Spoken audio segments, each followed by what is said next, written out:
il tempo è poco, ci sarebbe da parlare molto. Vi dico cosa succede a Portogallo. A Portogallo nel 2012, se non ci fosse l'amministrazione, non cambierebbe niente.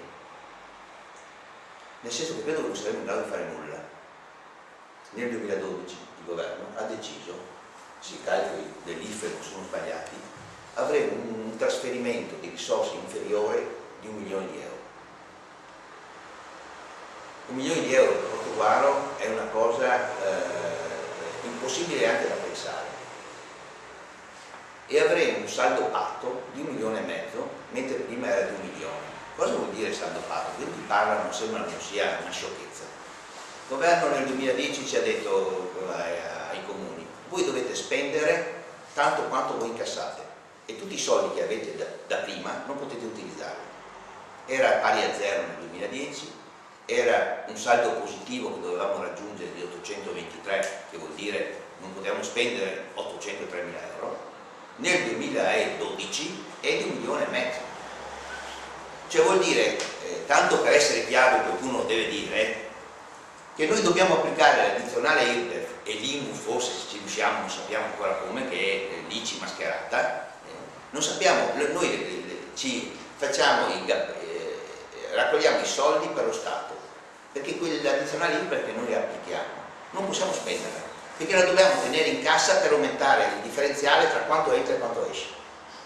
Siamo in grado di far capire alla gente che noi applichiamo l'addizionale IRPEF non per dare servizi ai cittadini, siamo in grado di applicare l'IMU, siamo in grado di far capire cos'è alla gente che cos'è l'IMU, abbiamo all'interno della struttura comunale le persone che sono in grado di gestire questa partita in un anno, possono anticipare anche il federalismo fiscale, ma se non abbiamo le persone, non abbiamo le professionalità, non abbiamo le capacità, non siamo in grado di portarlo avanti.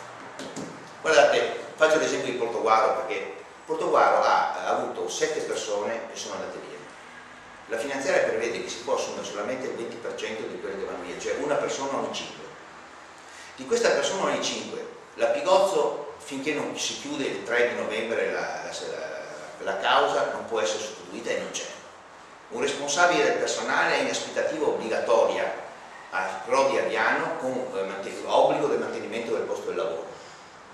Il dottor Sandrone è andato in pensione, il settore arte è andato in pensione, l'Antonella Rossit va in un altro comune e mi pare non so quale altro, poi c'è Stefanuto, poi ci sono 7 persone, 8 che vanno via e anche di livelli apicali importanti. Allora come si fa a gestire un comune di 25.000 abitanti in una situazione paradossale come quella che stiamo vivendo oggi? Io sfido chiunque il prossimo anno tentare di dare risposte alla gente in queste condizioni. Tenete conto che il Comune di Portogallo ha attivato, firmerà la prossima settimana, una convenzione con l'Ufficio delle Entrate per la lotta contro l'evasione e ha già un accordo firmato con l'Intendenza di Finanza per la verifica dell'ISEE, quindi dei redditi che poi sono quelli che vanno tenuti in considerazione per effetto delle detrazioni alle persone che hanno più bisogno. La realtà è che è probabile, è possibile, che un'università venga chiusa e che il teatro venga chiuso, perché non ci sono le risorse. E qui non sto scherzando, non è una provocazione, mi voglio spiegare.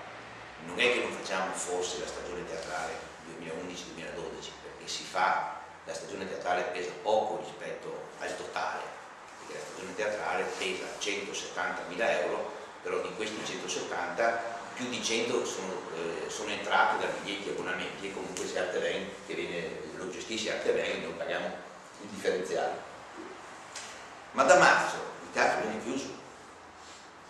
Questa non è una città che può spendere 170.000 euro per la gestione del teatro, a costi fissi.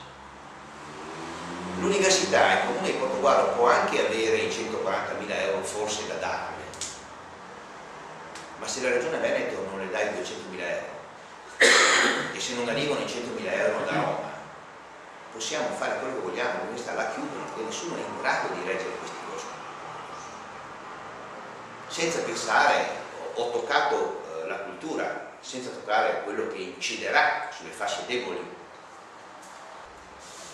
Capite che se non riusciamo per tempo a far capire alla gente il periodo drammatico che noi stiamo vivendo, veramente mi piace questa immagine figurativa, siamo dentro il frullatore, perché la gente la casta non è solo quella di Roma per il cittadino, la casta è tutta quella che fa politica, tutti quelli che sono dentro che fanno politica, compresi anche gli amministratori.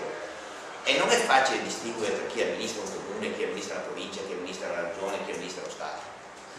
Questo è il tema fondamentale di cui ho parlato prima e che è legato al concetto di democrazia.